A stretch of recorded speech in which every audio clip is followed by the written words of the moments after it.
Dear Rich, my mind is littered with grand, sweeping gestures of love.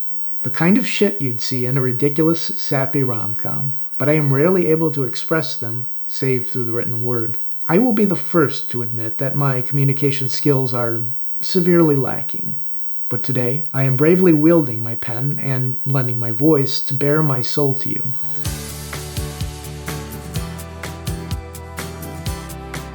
As I look back on our first 15 years, I am overcome with both joy and amazement. Joy in the countless wonderful times we have shared, and amazement that those moments pass so quickly, and that we've suddenly found ourselves in our mid-30s. How I wish I could rewind the clock and relive some of our special memories together, to savor them, better appreciate their significance, and maybe bring a camera person to capture them in more vivid detail than my mind's eye can record. Though the passage of time terrifies me, the thought of growing older with you brings happiness and comfort.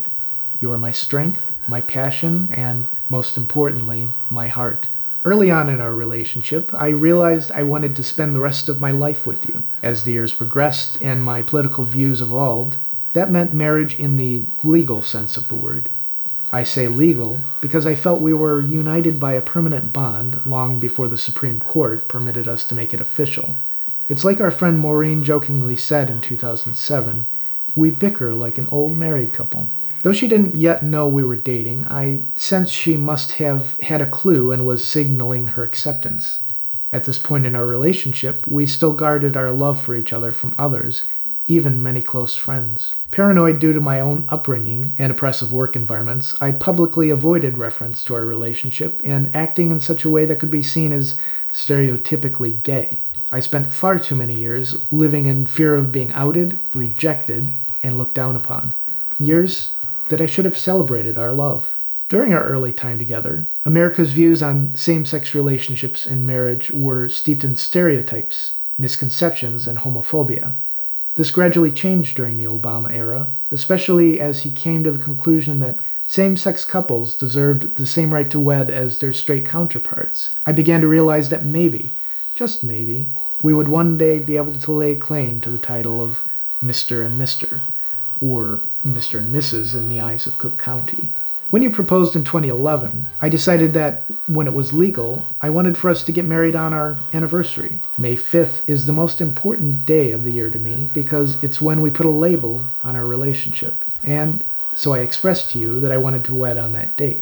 As time passed, I set my goals on our 10th anniversary, May 5th, 2015, even if it meant traveling out of state to make it happen.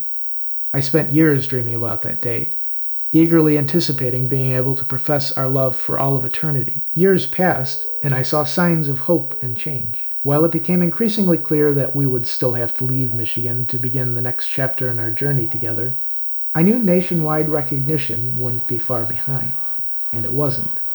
Less than 2 months later, June 26, 2015, became the day love won, our love, in that of countless other couples throughout the country. Now 5 years have passed, and it all seems like a distant memory.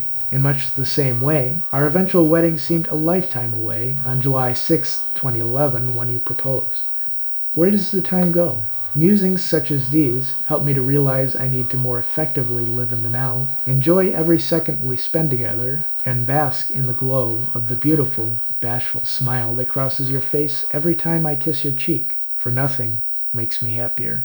Always and forever yours, Jason. Having witnessed your vows for marriage with all assembled here today, by the authority vested in me, I now pronounce you husbands for life. You may now kiss.